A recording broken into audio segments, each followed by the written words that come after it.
Cece Wulandari, seorang perempuan yang sejak awal menempati rumah keluarga besar suaminya, tidak pernah benar-benar punya ruang untuk dihargai. Hidupnya hanya diatur oleh rutinitas dan tuntutan yang kadang terasa mustahil diukur rasional. Setiap pagi ia harus bangun lebih awal, memastikan seluruh anggota keluarga mendapat sarapan sementara dirinya cuma menyisakan sisa nasi dingin di ujung meja. Di balik megahnya rumah itu, Cece tak lebih dari sosok pelengkap. Kecerewetan ibu mertua, Bu Nadira, seringkali mengisi hari-harinya dengan perbandingan tanpa henti.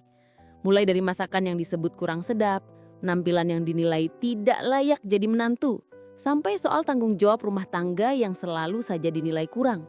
Tak ada ucapan terima kasih, apalagi pujian, bahkan untuk hal-hal kecil yang sebenarnya sangat melelahkan. Suaminya, Herman, juga bukan tempat Cece berlindung. Kehadiran Herman di rumah seringkali terasa dingin dan jauh. Ia lebih banyak menghabiskan waktu dengan pekerjaannya, berbicara singkat ketika butuh sesuatu, lalu kembali larut dalam urusan dunia luar.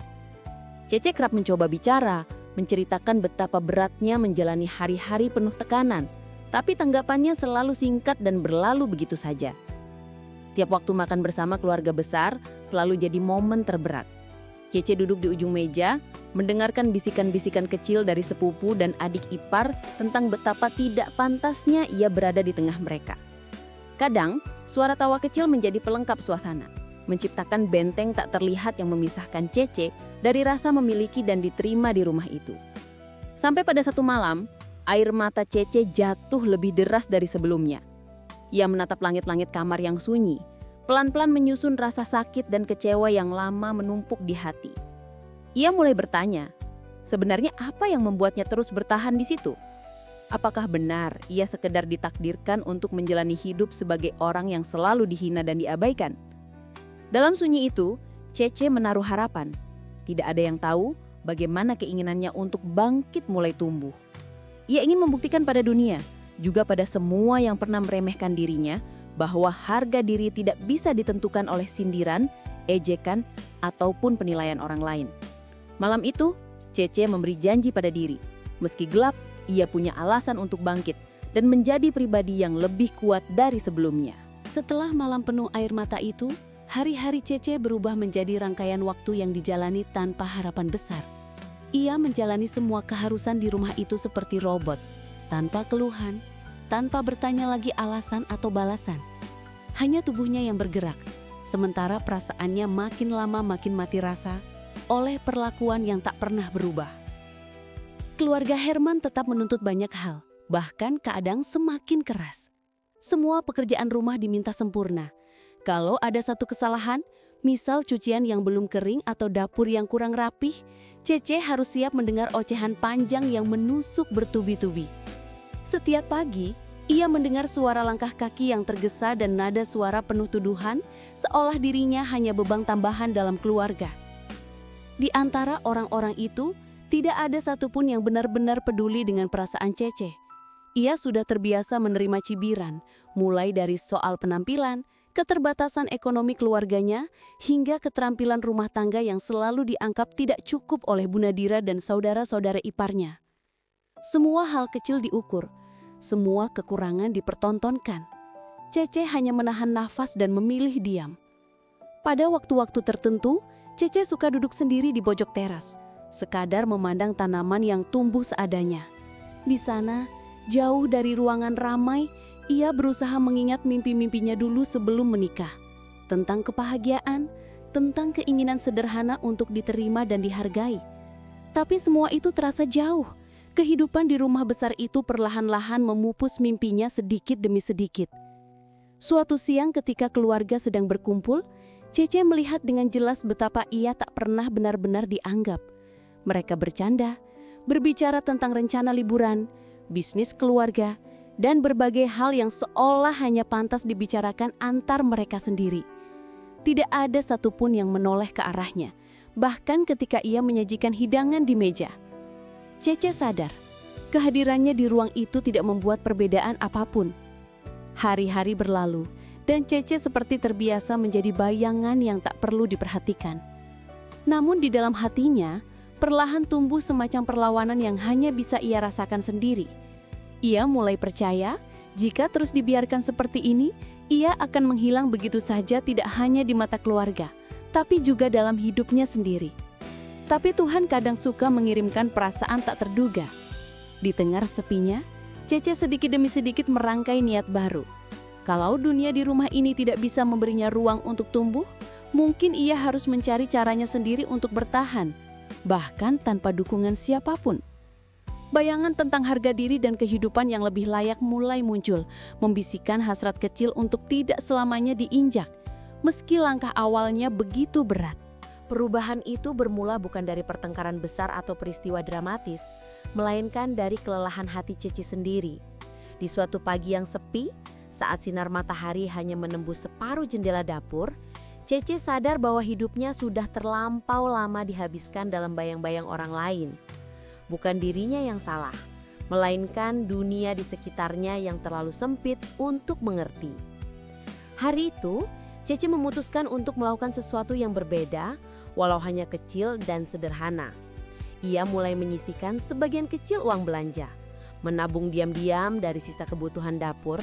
Tidak besar jumlahnya, tapi bagi Cece, itu semacam janji untuk masa depannya sendiri. Jika tak ada yang bisa ia andalkan, maka dirinya sendiri yang harus jadi penyelamat. Di sela kesibukan rumah, Cece mengamati peluang-peluang kecil di sekitarnya. Ia memperhatikan tetangga sebelah yang rajin berjualan jajanan, melihat ibu-ibu di lingkungan yang punya usaha kecil-kecilan, tapi selalu ramai pembeli. Dalam diam, Cece juga mencoba membuat kue sederhana. Awalnya iseng dan sekadar pelarian rasa lelah. Ia bereksperimen di dapur, kadang gagal, kadang mendapat pujian kecil dari anak-anak tetangga yang tanpa sengaja diberi coba. Sedikit demi sedikit kepercayaan diri itu tumbuh. Cece merasa menemukan kembali jati dirinya, bukan sekedar istri atau menantu, melainkan seorang perempuan yang punya keinginan dan kemampuan untuk memberi lebih. Ia mengisi waktu luang dengan membuat resep, membaca apapun yang bisa memperluas wawasannya, dan mulai berani bermimpi lagi, walau kecil. Satu hal yang membuat Cece bertahan adalah momen-momen kebersamaan dengan orang luar rumah. Ibu-ibu penjual sayur di pasar, tukang gorengan yang jujur menceritakan hidupnya, hingga anak-anak kecil yang tertawa lepas tanpa beban. Dari mereka, Cece belajar soal keteguhan, soal harapan, soal bahagia meski tak punya banyak hal. Kini ia sudah tidak serapuh dulu. Meski perlakuan di rumah belum banyak berubah, Cece perlahan membangun tembok harapan di dalam dirinya. Ia tahu, jika perubahan besar ingin terjadi, seseorang harus berani memulainya sendiri. Dan itu yang pelan-pelan mulai Cece lakukan. Walau hanya dengan langkah paling kecil, ia yakin selama tidak menyerah, ia masih punya kesempatan untuk membalikkan keadaan. Hari-hari Cece kini perlahan berubah warna. Tekad untuk mandiri membuat langkahnya lebih ringan, meski tak satupun anggota keluarga tahu proses kecil yang sedang ia jalani. Setiap rezeki yang terkumpul dari sisa belanja, Cece investasikan untuk membeli bahan kue, tepung, gula, coklat, dan beberapa plastik kemasan murah. Malam-malamnya kini dipenuhi suara spatula dan oven. Di sela keheningan rumah besar, Cece bereksperimen membuat beragam cemilan. Tak semua percobaan berhasil, namun rasa lelah terbayar saat tetangga yang lewat mampir dan memuji hasil kue buatannya. Dengan keberanian yang baru, Cece mulai menitipkan beberapa toples kue ke warung tetangga. Perlahan pesanan bertambah, dimulai dari lingkungan rumah sendiri, lalu merambah ke kompleks sebelah. Uang hasil penjualan memang belum seberapa, tapi bagi Cece setiap rupiah adalah bukti bahwa dirinya mampu berdiri tanpa sandaran siapapun. Ia pun semakin semangat belajar hal baru, mencatat resep, memperbaiki kemasan, bahkan mulai mengatur sisa waktu untuk mengimbangi pekerjaan rumah tanpa memancing amarah mertua. Seringkali Cece harus bekerja 2 kali lipat, memastikan tugas rumah tetap berjalan, sementara dirinya diam-diam menjalankan usaha kecilnya. Anehnya, saat Cece mulai sibuk dan tak lagi memedulikan omongan keluarga, justru orang di sekitar mulai memperhatikan. Para tetangga kerap menanyakan resep dan cara menjalankan usaha rumahan. Anak-anak yang dulu hanya tahu Cece sebagai pembantu keluarga Herman, kini mengenalnya sebagai ibu kue yang ramah dan murah senyum. Pelan tapi nyata, lingkungan di luar rumah bahkan memberi ruang lebih besar untuk Cece berkembang. Herman sendiri mulai curiga melihat perubahan istrinya. Ia tak menemukan lagi Cece yang selalu menunggu di ruang tamu. Tak ada lagi isak tangis di malam hari. Bahkan aura rumah terasa lebih tenang. Meski Cece kini lebih sibuk dari biasanya, namun perubahan ini tak lantas membuat sikap keluarga besar berubah. Justru membuat mereka semakin mencari-cari celah untuk mengkritik dan meremehkan usaha kecil Cece. Meski begitu, Cece sudah cukup kuat. Ia tak lagi terpengaruh ucapan pedas atau tatapan sinis. Ia hanya fokus pada mimpinya sendiri. Ingin membuktikan kalau seorang perempuan, bahkan dalam posisi terlemah sekalipun, bisa bangkit dan mendulang sukses tanpa dukungan siapapun. Kini, cita-cita untuk menjadi lebih dari sekedar menantu di rumah besar itu tak hanya jadi angan-angan dalam hati, tapi berubah jadi kenyataan yang ia rintis setiap hari. Tak terasa, perjalanan Cece telah melewati banyak liku. Usaha kue rumahan yang bermula dari niat diam-diam berubah jadi bisnis kecil yang diakui banyak orang. Berbulan-bulan kerja keras akhirnya membuahkan hasil luar biasa. Pesanan datang dari mana-mana, bahkan toko oleh-oleh besar di kota tertarik untuk menjual produknya. Nama Cece mulai dikenal, testimoni pembeli berseliweran di grup tetangga dan jejaring komunitas pasar. Uang yang tadinya sekadar buat bertahan hidup, kini berkembang jadi modal memperluas usaha. Cece belajar mengatur pemasukan, merekrut 2 tetangga untuk membantu produksi, dan memperbaiki kemasan supaya lebih profesional. Usaha itu terus tumbuh, bahkan rekanan bisnis datang menawarkan kesempatan lebih besar, membuka gerai sendiri, menjual paket kue hampers, hingga menerima pesanan perusahaan untuk event-event khusus. Kehidupan Cece berubah drastis. Rumah yang dulu hanya jadi tempat menahan air mata, kini sering dikunjungi tetamu yang ingin belajar usaha, meminta inspirasi, atau sekedar mencoba kuih buatannya. Anak-anak tetangga menjadikan Cece contoh sukses. Ibu-ibu komplek mulai mengundang ia sebagai narasumber untuk obrolan bisnis kecil perempuan. Mendadak perhatian keluarga besar pun bergeser.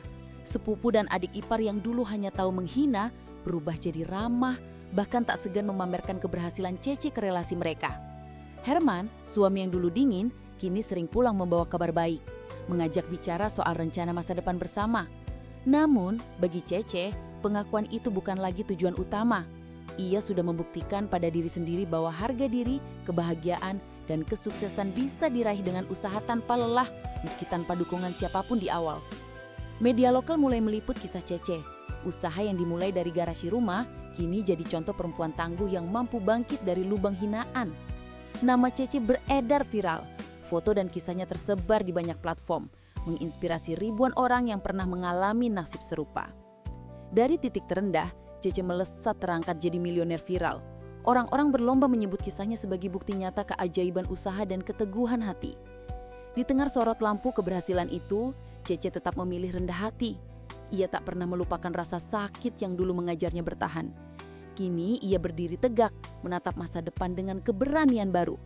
Semua hinaan, pengkhianatan, dan ketidakadilan masa lalu berubah jadi batu loncatan, membawanya ke puncak yang tak pernah ia bayangkan.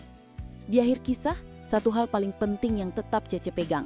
Siapapun bisa bangkit dari keterpurukan dan jadi luar biasa.